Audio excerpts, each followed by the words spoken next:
E aí, galerinha, tudo beleza? Professora Ana Paula aqui na área. E hoje, para finalizar a isomeria, nós vamos ver isomeria óptica, beleza? Pessoal, o que a gente vai ver nessa videoaula aqui, ó? Objetos simétricos, assimétricos, vamos descobrir o que é uma molécula assimétrica, o que é o carbono assimétrico, tá? Vamos ver sobre desvio de luz e atividade óptica. Estereoisômeros, tá, pessoal? Mistura racêmica, composto meso, tudo isso a gente vai ver. Mas vamos entender um pouquinho aqui, pessoal. O que são os isômeros constitucionais e os estereoisômeros, tá? Os constitucionais, pessoal, são isômeros cujo átomo tem conectividade diferente. E os estereoisômeros, pessoal, são isômeros que têm a mesma conectividade, mas diferem no arranjo dos seus átomos no espaço. Isso aqui tudo a gente já viu, tá? Isso aqui é o que nós vamos ver agora. Nós temos os enantiômeros, tá? Que são imagens especulares, ou seja, eu tenho duas moléculas que elas têm a mesma fórmula química, mas elas são imagens especulares uma das outras. E nós temos os diastroisômeros, que não são imagens especulares. Vamos entender melhor isso aqui, pessoal? Como que a gente classifica os isômeros ópticos? Diastroisômeros e enantiômeros. Mas vamos fazer algumas comparações antes da gente entrar de fato na química, para a gente ver o que é ter visão mesmo, pessoal. Vamos ver no espaço o que é assimetria. Por exemplo, se você coloca sua mãozinha na frente do espelho, nós vamos ver que é simétrico, certo? Ou não? E aí? Não é simétrico, pessoal. Se a gente traça uma linha aqui, ó, bem no meio da sua mão, ela não é igual, mas a imagem da sua mão é igual à sua mão. Deu para entender mais ou menos? Quando você coloca suas mãos, que são imagem uma da outra, lado a lado, e depois tenta colocar por cima, ela não se encaixa, tá? Não é possível você sobrepor a mão direita sobre a esquerda. Elas são diferentes, ou melhor, assimétricas. O que acontece, pessoal? Quando eu tenho simetria, é, por exemplo, uma esfera que qualquer lado que eu corto aqui, pessoal, e eu ponho ela na frente do espelho, a imagem ela é igual em qualquer ângulo à própria esfera inicial. Coloco uma esfera, um cubo, uma cadeira, mas eu não consigo colocar uma mão, não consigo colocar um sapato, não consigo colocar uma carteira, por exemplo, tá? Observações, pessoal. Os superponíveis, quando eu tenho duas imagens idênticas, tá? E aí, quando eu coloco uma sobre a outra, elas são iguais. E as não superponíveis, pessoal, são aquelas que são diferentes uma da outra, ou seja, eu não consigo colocar uma em cima da outra, tá? E as imagens especulares, pessoal, são as imagens vistas no espelho, beleza? Agora uma palavrinha que nós vamos utilizar demais, pessoal. Quiral. Essa palavra, ela significa mão, vem da grego, tá? E aí a gente diz que os objetos assimétricos, eles apresentam quiralidade, ok? Já que a gente já teve uma visãozinha de como que funciona lá essa questão de simétrico, assimétrico, imagem, não sei o que e tal e coisa, vamos entrar de fato na isomeria óptica, pessoal. Pessoal, a tentativa que eu tenho de sobrepor essas duas moléculas, ela é frustrada. Por quê? Porque eu não consigo. Ó, eu tenho essa molécula aqui, um carbono aqui no meio, hidrogênio, CH3, OH, COH. Eu tenho, pessoal, a mesma molécula aqui, só que em posições invertidas, tá? Então, eu posso falar que isso daqui é uma imagem uma da outra. Quando eu pego essa imagem aqui, pessoal, e tento colocar aqui em cima, eu tenho esse problema aqui, ó. O hidrogênio se encaixa, o OH se encaixa, mas o CH3 e o COH não se encaixa.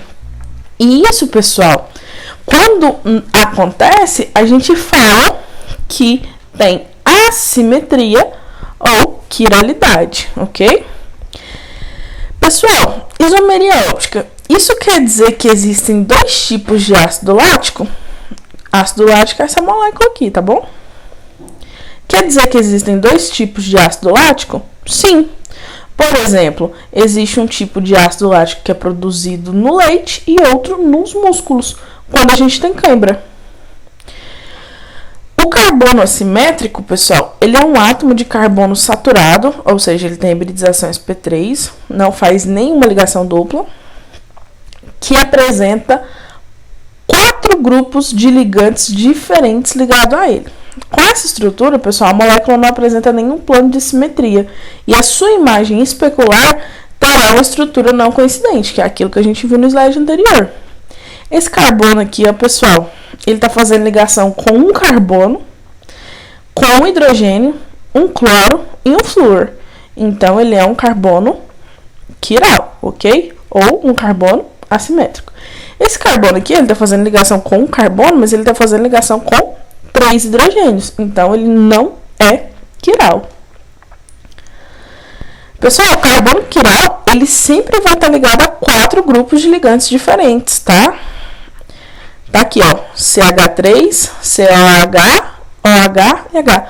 Ah, professora, mas ele tá ligado a carbono de K e tá ligado a carbono de K. Mas presta atenção, a gente vai levar em consideração o grupo inteiro que tá ligado no carbono.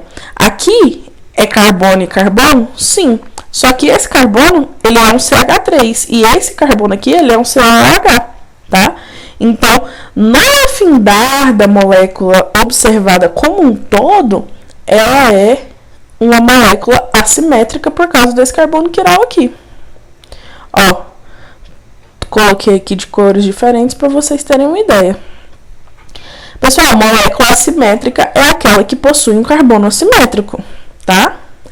Mas o que a isomeria óptica faz? Ela estuda o comportamento das substâncias quando elas são submetidas a um feixe de luz polarizada, que pode ser obtida a partir da luz natural, ou seja, não polarizada. Vocês aprenderam muito bem na física, mas vamos dar uma olhada nisso aqui, pessoal. A luz polarizada, ela é obtida quando eu passo a luz natural por um dispositivo que eu chamo de polarizador. O mais comum, ele é o prisma de níquel, tá? Vai pegar a luz natural, que ela está indo em todas as direções, passa por esse polarizador aqui, que também tem muita gente que chama de polarímetro, tá?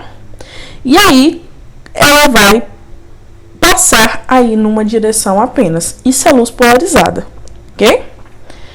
E aí, quando eu passo algumas moléculas, passo essa luz polarizada por algumas moléculas, eu vou descobrir 2 tipos de moléculas. As substâncias opticamente ativas, ou SOA, que desvia o plano de vibração da luz polarizada para qualquer um dos lados, a gente vai ver isso daqui a pouco. E as substâncias que não desvia o plano de vibração, ou seja, elas são simétricas. Como que eu separo as minhas substâncias opticamente ativas, pessoal? Eu tenho o destrógeno, que vem com esse Dzinho ou com maisinho, e que ele desvia o plano de luz para a direita. Como que eu vou lembrar, professora, de destrógeno? Destro. Destro é quem usa a mão direita, tá? Então, vai acontecer que pego a lâmpada, tem um prisma de níquel, chamado também de polarímetro, tenho a minha luz polarizada, coloco a substância aqui na frente e ela desviou para a direita. Desviou para a direita, destrógeno. Levógeno, pessoal, levógeno vem com L ou com menusinho, que vai desviar para a esquerda. Mesmo esqueminha, ó, passou a luz pelo polarizador, tem o meu feixe polarizado, passou pela substância, desviou para a esquerda. Então, é o meu levógeno. Pessoal, tenho aqui as minhas 2 moléculas, passei a luz polarizada de um lado, rolou desvio para a direita. Tenho o ácido delático, ok? Ou seja, é o ácido lático destrógeno. Passei a luz polarizada na minha outra molécula, que é a imagem especular dela, rolou um desvio para a esquerda. Então, eu vou ter um ácido alilático, ou seja, o meu levógeno desse ácido. Eles são enantiômeros, enantiomorfos ou antípodas. É importante saber esses nomes? Não, só esse primeiro aqui, ó. Enantiômero. Enantiômero significa que um é a imagem especular do outro, ok? Pessoal, esses compostos, a única diferença que eles têm é no comportamento deles diante a luz polarizada. Nossa, professora, quer dizer que eu tô assistindo essa aula desse tamanho, com essa compliqueira, só para descobrir qual que é o comportamento de uma molécula diante da luz? Sim, isso é muito importante, pessoal. Lá em 1900 e lá vai bolinha, fizeram um remédio chamado talidomida. E esse remédio chamado talidomida, pessoal, ele tinha um enantiômero e não estudaram o enantiômero dele. Um dos enantiômeros, ou seja, um dos meus isômeros, ele tirava enjoo de grávida. E o outro causava deformações no feto. E aí as grávidas que tiveram a sorte de tomar somente o enantiômero bom, não tiveram nada. Mas nós tivemos casos de diversas crianças nascidas totalmente deformadas, tá? Com má formação nos membros, faltando alguns membros e tudo, tá? E isso foi devido a um erro químico, farmacêutico e médico de não ter estudado os isômeros ópticos. E isso, pessoal, tá ligado à atividade óptica dessa molécula, tá? Os meus enantiômeros, pessoal, eles são dois compostos diferentes. Quando eles interagem com as nossas células, eles têm reações diferentes, tá?